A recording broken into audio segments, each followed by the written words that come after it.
नमस्कार. बाहेर धो-धो पाऊस पडत आहे. वातावरणात गारवा निर्माण झालेला आहे.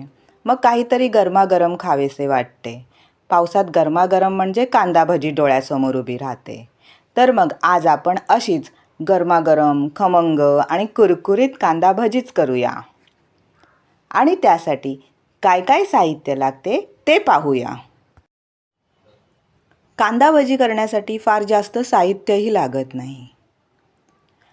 प्रथम एका बाउलमध्ये 2-3 मध्यम आकाराचे कांदे उभे चिरून घालावेत.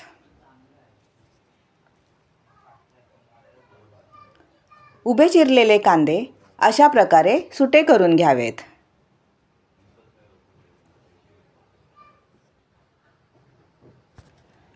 आता एक ट्विस्ट आलेला आहे.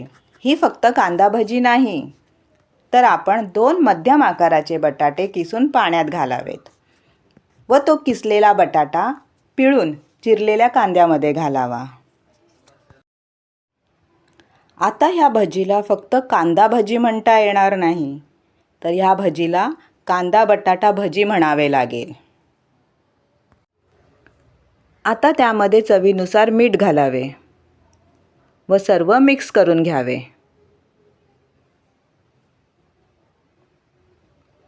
सर्व मिक्स करून झाल्यानंतर झाकण ठेवून 10 मिनिटासाठी बाजूला ठेवावे.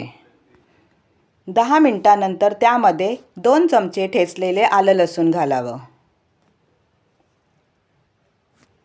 बारीक चिरलेली एखादी हिरवी मिरची घालावी व भरपूर अशी बारीक चिरलेली कोथिंबीर घालावी. 1 चमचा हळद, 1 चमचा लाल तिखट, 1 चमचा ओवा हातावर चोळून घालावा.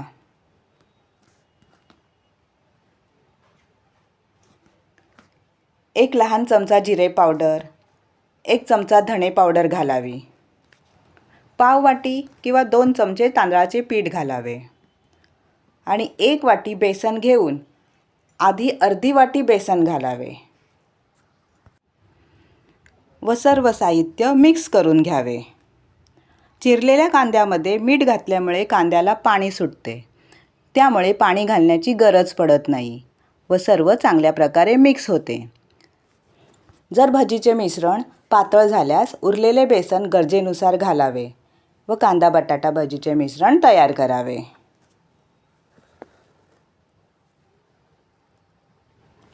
आता कांदा बटाटा भजीचे मिश्रण एकदम चांगल्या प्रकारे परफेक्ट तयार झालेले आहे.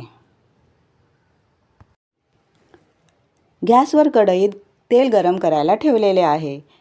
थोडे गरम तेल कांदा बटाटा भजीच्या मिश्रणामध्ये घालावे व चांगल्या प्रकारे मिक्स करून घ्यावे, त्यामुळे भजी कुरकुरीत होते. आता कढईतील तेलात जेवढे मावतील तेवढे भजी सोडावेत. भजी तेलात सोडताना काळजीपूर्वक सोडावीत. घाई गडबड करू नये. भजी तेलात सोडल्या सोडल्या उलट करण्याची घाई करू नये. भजीच्या मिश्रणामध्ये कांद्याबरोबर बटाट्याचा किस असल्यामुळे भजी तळण्यासाठी थोडा वेळ लागतो. भजी सर्व बाजूनी उलटसुलट करून तळून घ्यावीत. भजी खमंग आणि कुरकुरीत तळून झाल्यावर एका डिशमध्ये काढावीत.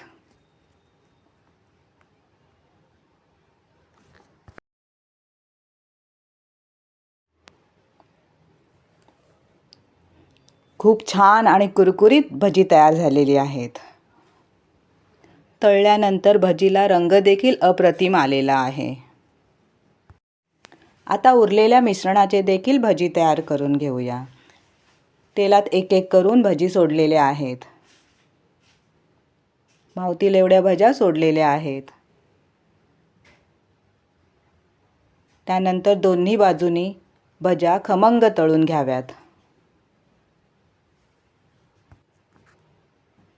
भजी खमंग आणि कुरकुरीत तळून झाल्यावर पुन्हा एका डिशमध्ये काढून घ्याव्यात. भजी खूपच खमंग, कुरकुरीत आणि त्याचा रंग देखील खूपच सुंदर आलेला आहे. सर्व भजी तळून झालेल्या आहेत.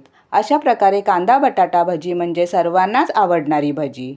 ही भजी चहाबरोबर मधल्या वेळेत खाल्ली जाते. लहान मुले काय मोठे देखील केव्हाही खातात. अशी ही सर्वांना आवडणारी कांदा बटाटा भजी एकदा नक्की ट्राय करा व एन्जॉय करा. आपल्याला ही रेसिपी आवडल्यास लाईक करा, शेअर करा आणि न विसरता आपली घरगुती लाईफ या चॅनलला सबस्क्राईब करा.